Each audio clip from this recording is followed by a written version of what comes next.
എന്റെ ഒരു കൂട്ടുകാരിയുടെ കുഞ്ഞ് കാർ അപകടത്തിൽപ്പെട്ടു. ഡോക്ടർമാർ എത്ര ശ്രമിച്ചിട്ടും രക്ഷപ്പെടുത്താൻ കഴിഞ്ഞില്ല.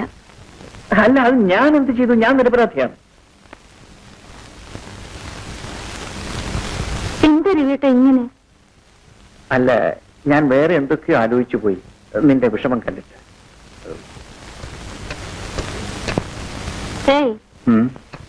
എന്താ ഇന്നിതെന്ത് പറ്റി? ഒന്നുമില്ല.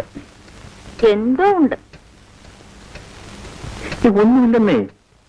അത് കൊള്ളാം. രവിയേട്ടന്റെ മുഖം കണ്ടാൽ എനിക്ക് അറിഞ്ഞൂടെ? ഉണ്ട്, തീർച്ചയാണ്. എന്തുണ്ടെങ്കിലും എന്നോട് പറയൂ. നിനക്ക് വെറുതെ തോന്നുന്നത്. എന്റെ മുഖത്ത് നോക്കി കള്ളം പറയരുത് കേട്ടോ. പറയൂ രവിയേട്ടാ, എന്താണ് കുഴപ്പം? എന്നോട് ഇപ്പൊ പറയുന്നതാണ് നല്ലത്. അല്ലെങ്കിൽ പിന്നീട് ഞാൻ അറിയുമ്പോ കൂടുതൽ കുഴപ്പമുണ്ടാവും. പറഞ്ഞേക്കാം. നിന്നോട് ഒന്നും ഞാൻ പറഞ്ഞു, പക്ഷേ അത് പറഞ്ഞാൽ നീ എന്തെങ്കിലും ബഹളമുണ്ടാക്കുമോ എന്ന് ഭയന്നാണ് ഞാൻ. രവിയേട്ടൻ എന്ത് എന്നോട് തുറന്നു പറയാം.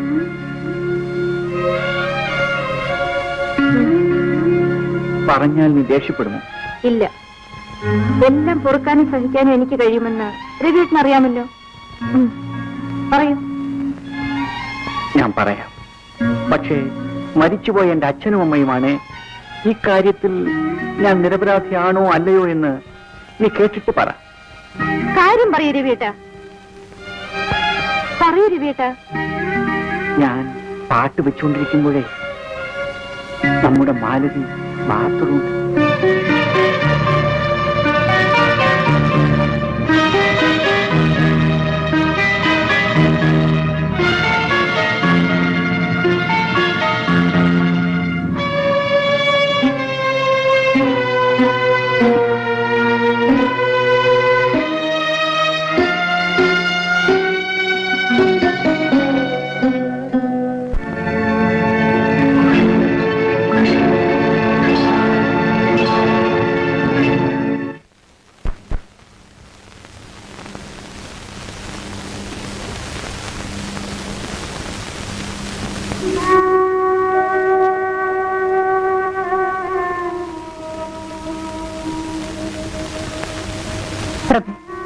ഞാനൊരു കാര്യം ചോദിക്കട്ടെ?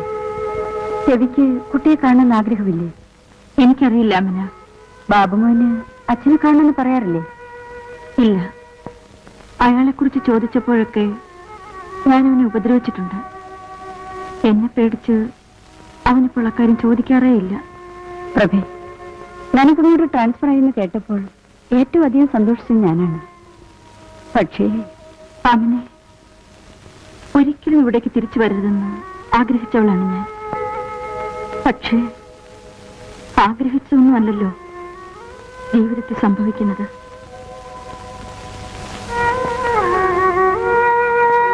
എന്റെ ഒരു അമ്മാവന്റെ മകനുണ്ട്, നടരാജൻ.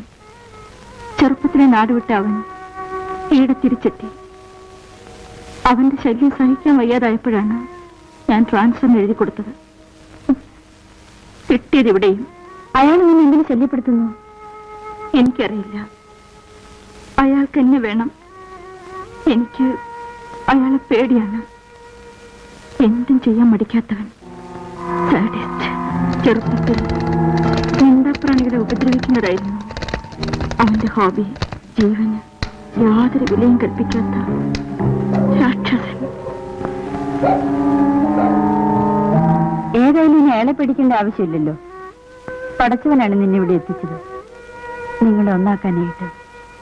അതിനുവേണ്ടി ഞാൻ എന്നും ഭീമാപ്പള്ളി ബീവിയോട് ദുആ ചെയ്യാറുണ്ട്. എന്ത് തോന്നി ഇങ്ങോട്ടൊക്കെ കിടക്കാൻ? സമയം ഉണ്ടായിട്ട് വന്നതല്ല. പ്രഭയ്ക്ക് ആശുപത്രിയിലേക്ക് ട്രാൻസ്ഫർ ആയി. അപ്പോ താമസ സൗകര്യങ്ങളൊക്കെ ശരിപ്പെടുത്തണമല്ലോ. അതിനു വേണ്ടി വന്നതാ. ആ ഈ വയസ്സുകാലത്തും അവളുടെ കാര്യം നോക്കാൻ ഞാൻ തന്നെ വേണം. 3-4 വയസ്സായൊരു മോനെയും കൊണ്ട് അവൾ എങ്ങനെയാ ഹോസ്റ്റലിൽ താമസിക്കുക? ഭാഗ്യത്തിന് ആശുപത്രിക്കടുത്തൊരു വീട് കിട്ടി. ആ ഗൾഫുകാരന്റെ ഭാര്യ ആമിന സിസ്റ്റർ, അവരുടെ കൂടെ ആ പ്രഭയും ബാബുമോനും താമസം. സ്വന്തം വീട് ഇവിടെ ഉള്ളപ്പോൾ വാടക വീട് അന്വേഷിച്ച് അലയേണ്ടി വരിക. ആ എല്ലാം ആ പാവം പ്രഭയുടെ തലയിലെഴുത്ത്. തനിക്ക് മോനെ കാണണ്ടേ? നിങ്ങൾ രണ്ടുപേരും ഈ പിടിവാശി കളഞ്ഞില്ലെങ്കിൽ ആ പിഞ്ചു കുഞ്ഞിന്റെ കാര്യം വലിയ കഷ്ടത്തിലാവും. ഞാൻ പറഞ്ഞില്ല എന്ന് വേണ്ട. പ്രഭ വിളിക്കുന്നത് കേട്ട് ശങ്കുച്ചിറ്റപ്പാന്ന ബാബുമോനും വിളിക്കുന്നു. തനിക്ക് അവളെ വിളിച്ചോണ്ടെന്നൂടെ? ശങ്കുച്ചിറ്റപ്പൻ വല്ലാതെ ക്ഷീണിച്ചു പോയല്ലോ. വീട്ടിലെല്ലാവർക്കും സുഖം തന്നെയല്ലേ? വിശേഷമൊന്നുമില്ല. അവനവന്റെ വീട്ടിലെ സുഖം അന്വേഷിക്കാത്തവനാ മറ്റുള്ളവരുടെ വിശേഷം അന്വേഷിക്കുന്നു. ഇവളുടെ കാര്യം ഞാൻ എപ്പോഴും ഓർക്കും. എങ്ങനെയുണ്ട് ചികിത്സയൊക്കെ? ഹോസ്പിറ്റലിൽ ഒരു പുതിയ ENT സ്പെഷ്യലിസ്റ്റ് വന്നിട്ട് ആ അവളുടെ പേരുടെ ഡോക്ടറാ. ചികിത്സിച്ചാൽ മാറ്റാവുന്നേ ഉള്ളൂ എന്നാ ഡോക്ടർ പറഞ്ഞത്. ചിറ്റപ്പന്റെ ട്യൂഷനൊക്കെ എങ്ങനെ നടക്കുന്നു? ഞാൻ അങ്ങ് നിർത്തി. ഇപ്പൊ മുക്കിനല്ലേ പാരലൽ കോളേജും ട്യൂട്ടോറിയൽ കോളേജും ചപ്പും ചവറും ഒക്കെ. ഇപ്പൊ പോസ്റ്റൽ ട്യൂഷനാ. ഹോസ്റ്റൽ ട്യൂഷനോ?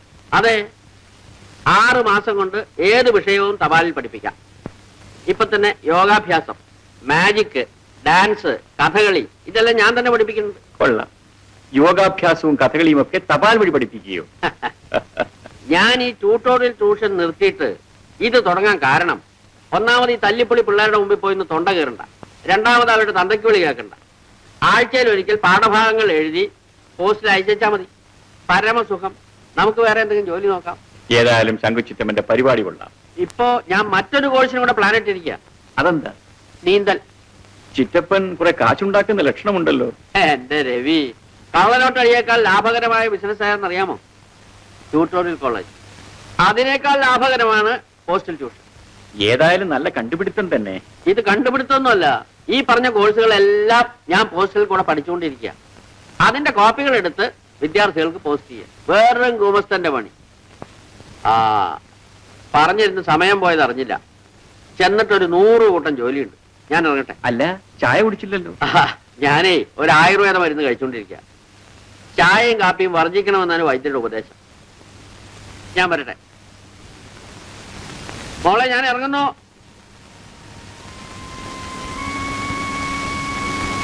എത്ര തന്നെ മറച്ചു വെക്കാൻ ശ്രമിച്ചാലും നിന്റെ ദുഃഖം എനിക്ക് മനസ്സിലാകും. മറ്റൊരു തരത്തിൽ ഭർത്താവിനെ പിരിഞ്ഞ് ജീവിക്കുന്നവളല്ലേ ഞാനും. പക്ഷെ ആമിന അത് നിങ്ങളെപ്പോലെ പിണങ്ങിയിട്ടല്ല. സ്വന്തം ജീവനേക്കാൾ കൂടുതൽ ആ മനുഷ്യൻ എന്നെ സ്നേഹിക്കുന്നത് കൊണ്ട്. എണ്ണപ്പണത്തിന്റെ നാട്ടിൽ എരിപൊരി വെയിലത്ത് എന്റെ കെട്ടിയവൻ വിയർപ്പൊഴുക്കുന്ന എന്തിനാണെന്നോ? എന്റെ സുഖത്തിന്, എന്റെ സന്തോഷത്തിന്. ഭർത്താവിനെ പിരിഞ്ഞ് ജീവിക്കേണ്ടി വരുന്ന വേദന മറ്റാരേക്കാൾ നന്നായി എനിക്കറിയാം. അതുകൊണ്ടാണ് നിങ്ങൾ ഒരുമിച്ച് ജീവിക്കുന്നത് കാണാൻ ഞാൻ കൊതിക്കുന്നത്. നിന്റെ ഭർത്താവ് ഒരു തെറ്റല്ലേ ചെയ്തുള്ളൂ.